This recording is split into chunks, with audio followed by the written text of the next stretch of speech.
So, what if our entire global economy is running on borrowed time? And I don't just mean financially, I mean it's borrowed from the planet itself. And what if that debt has gotten so huge that it sparked this incredible legal battle, one that accuses some of the world's biggest institutions of a massive fraud? This whole story, believe it or not, kicks off with one single urgent number: 47. According to the source documents we're looking at, this is the number that kind of sets the stage for everything. At the rate we're going, we have about 47 years of known oil reserves left. Now, this isn't just about gas for your car. This is about the very foundation of modern life. And it's this ticking clock that really lights a fire under everything we are about to dig into. Okay, so to really wrap our heads around this legal drama, we first need to get this key idea from the source material: planetary debt. The basic concept is that our global economy has taken so much from the Earth for so long that it's basically pushed all of humanity into a state of bankruptcy with the planet itself. And this, right here, shows you the central paradox of our whole green transition. You know, we talk a lot about switching to renewables, right? But even our shiniest green technologies are completely dependent on finite, non-renewable stuff. Solar panels, they need silicon and silver. Those giant wind turbines, they need tons of steel and rare earth minerals like neodymium. And every single electric car battery runs on lithium and cobalt. We're basically trying to solve a resource problem by burning through other equally limited resources. And this really shows how our dependency goes so much deeper than just the gas pump. Petroleum isn't just fuel, it's a hidden ingredient in over 6,000 products. I mean, we're talking about life-saving medicines, anesthetics, plastics for absolutely everything from laptops to medical supplies, the fertilizers that feed billions of people, and the asphalt for our roads. It is literally woven into the fabric of our daily lives. The sheer scale of this imbalance is, well, it's staggering. To help you see it, the source documents pull out two key figures. Every year, as you can see in that first bar, we waste almost 1 billion tons of food. Now, look at the second, much smaller bar. That represents the 10 million hectares of forest we clear every year. The units are different, sure, tons versus hectares, but seeing them side by side just hammers home this massive gap between our consumption and our destruction.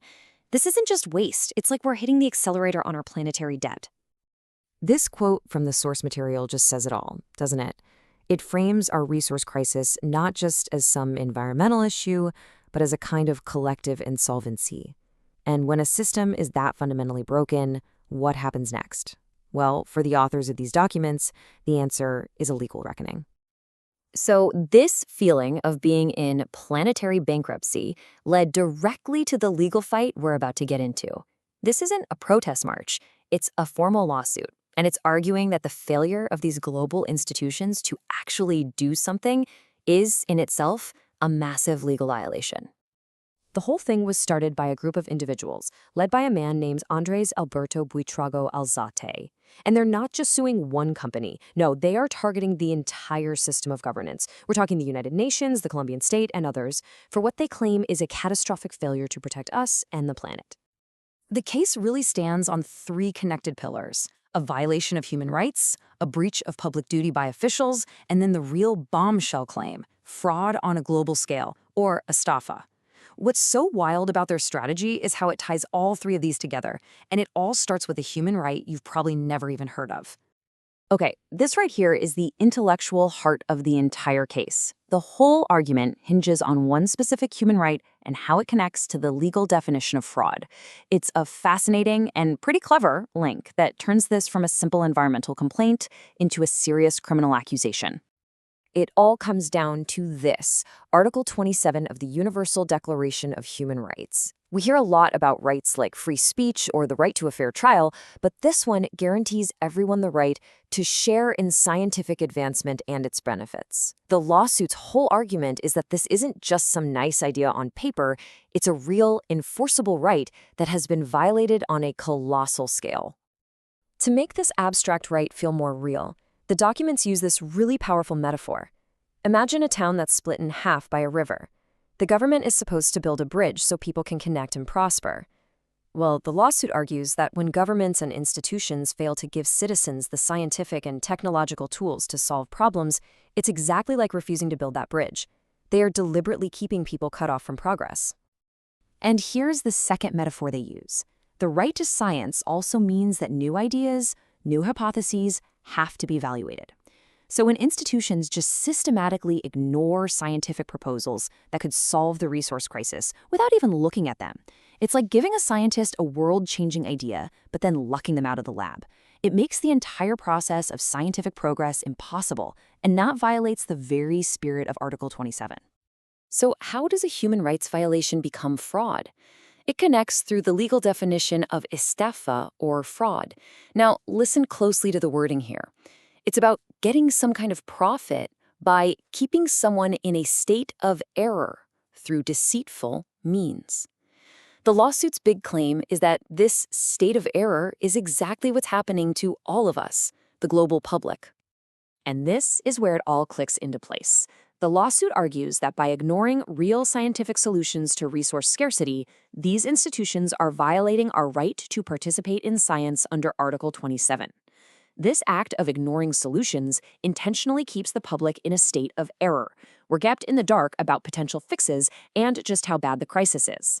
This deception lets an unsustainable but very profitable economic system keep chugging along, causing enormous harm.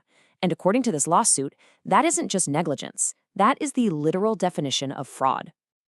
This legal argument isn't just about blaming people for past mistakes. It's really putting our entire collective future on trial. The case makes a powerful claim that by ignoring the reality of finite resources, the UN's most important goals, things like world peace and sustainable development, are becoming completely impossible to achieve. The documents ask this really profound question. The UN's #1 job is to maintain international peace and security. But how can that mission ever succeed in a world where countries are forced to fight over shrinking supplies of water, minerals, and energy?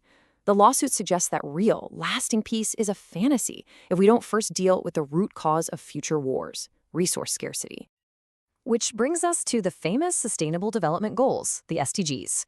The big promise was to achieve them all by 2030. But the source material points to a report saying that, at our current pace, we won't hit those goals until 2092. The argument is that the whole SDG framework is basically a house of cards if it doesn't account for the finite, non-renewable resources we need to actually build that better future. To really bring the scale of this challenge down to a personal level, the source documents offer up a pretty startling calculation. To offset just one person's annual carbon footprint and make up for ongoing deforestation, every single person on Earth would need to plant about 352 trees. Every single year. That's the real cost of our planetary debt, translated into something you can actually picture. And so we end with this, a question that really gets to the heart of this entire legal and philosophical challenge. The lawsuit argues that science moves forward by testing ideas, by testing hypotheses. If our global institutions are refusing to even test the hypotheses that could potentially save us, are they just making a mistake? Or are they actively choosing to perpetuate a system they know is broken? It's a question that puts the very idea of progress itself on trial.